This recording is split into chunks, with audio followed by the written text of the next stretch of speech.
The following section presents installation guidelines for Concast cable trench. Concast provides its customers with a large-scale installation drawing with all the parts shown in detail.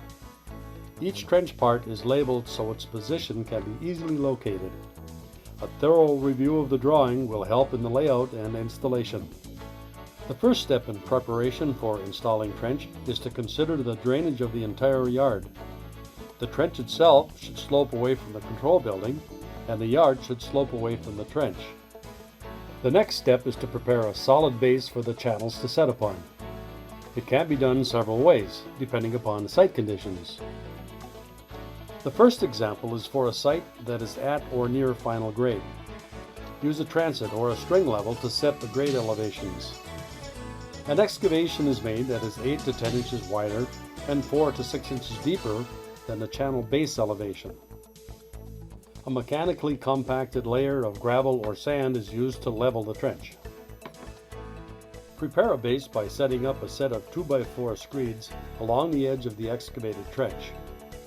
Fill the area between the screeds with a bit of porous sand and gravel to promote drainage. Level it off and compact the sand mechanically or by hand. Add more of the porous mix until its compacted level is slightly over the 2x4s. The channels are now ready to be set in place. A string line should be set up to keep proper alignment. At this point, the trench is ready for backfilling. The wood spreader pieces used in shipping and handling should be left in place or the covers installed to prevent reshaping of the sides during the backfilling process. When matching up traffic and pedestrian channels, elevation differences will occur due to the thicker traffic channel bottoms. The base for the traffic channels must be screeded 4.5 inches lower for light traffic channels and 9.5 inches lower for heavy traffic channels than the reference pedestrian channel base. A pedestrian rated wedge-shaped channel will properly transition the two types. The following segment details a trench project where it was necessary to install the base material as the installation proceeded. Due to poor soil conditions, the site had to be excavated and refilled after the trench was installed. The use of screeds would have been an extra step in the process. It was like doing an above-grade installation. The installation was done during some challenging winter weather with 2 to 4 men in a line truck with a lifting boom. A variety of components were used, which demonstrates the versatility of the Concast trench system. Reviewing the Concast supplied installation drawing, the run starts at the control house with a Concast supplied 2-piece walled pull box. It transitions into 75 feet of road crossing trench. At the end of the run is a complex angle involving universal channel and a transition section to the pedestrian trench. A laser transit was used to establish the direction and grade of the finished base. Fine crushed gravel was used to build the base. A laser level and a string line were used to keep the channels aligned. Building a base will depend upon the height of the base.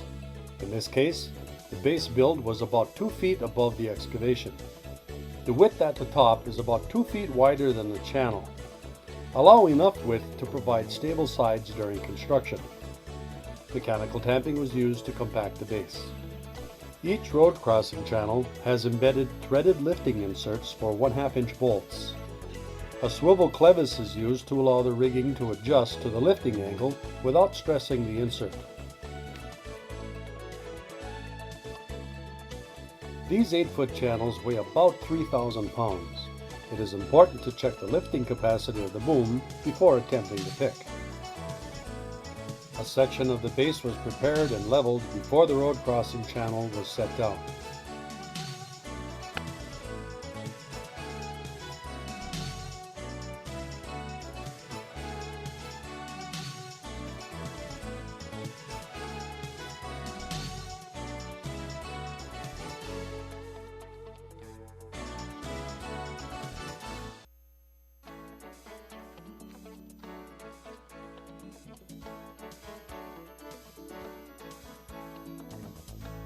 The channels should line up flush across the tops.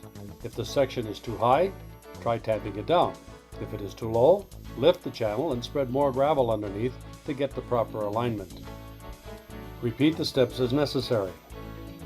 Levelness of the trench should be checked in 2 directions. Notice how the ends of the sections interlock with a socket-style fit.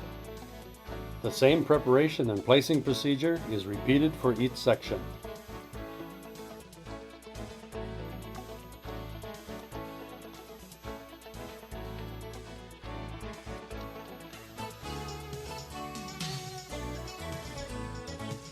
Angle sections are labeled to match up according to the design drawing. If there is more than one angle in the layout, make sure to match the part number to the location in the run.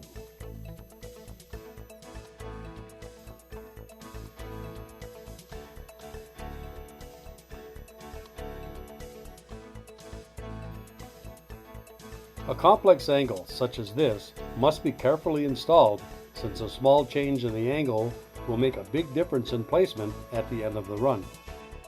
A traffic-rated universal channel is installed at the end of the angle.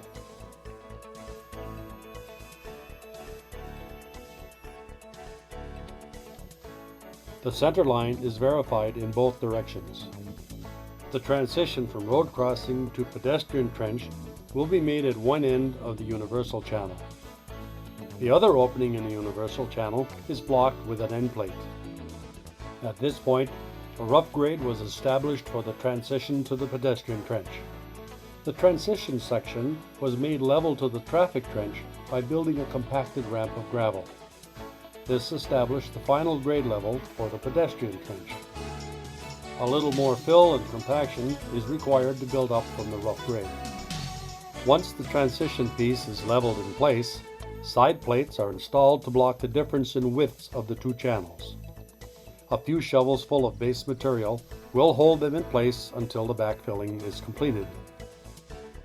A pedestrian-rated universal section is added to the end of the transition piece to make a right-angle corner.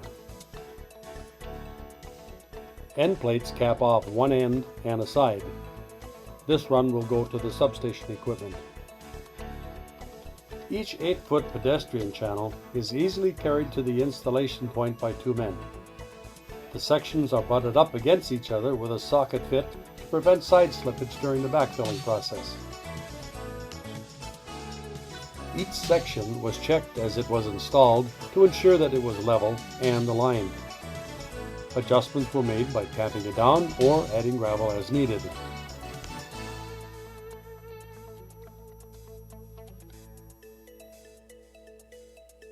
An end plate caps off the trench. Installation of the grounding cable is accomplished by adding clips to the sides of the trench. Pedestrian channels have notches, and traffic-rated channels have cast-in threaded inserts for mounting points. Tighten the clips and insert the wire. The clips can be included when ordering the trench.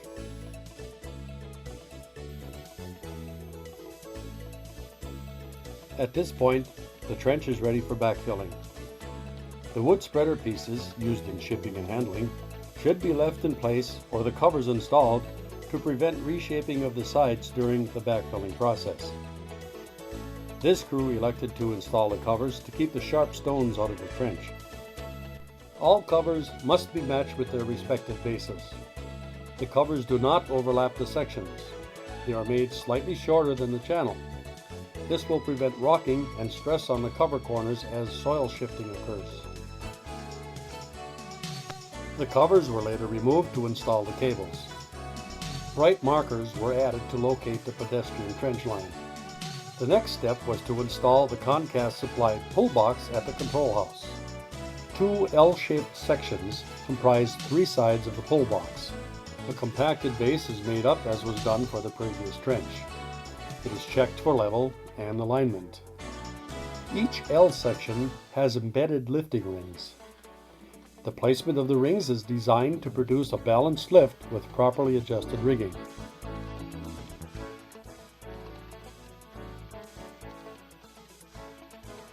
Once the section is set in place, it is checked again and adjusted as required.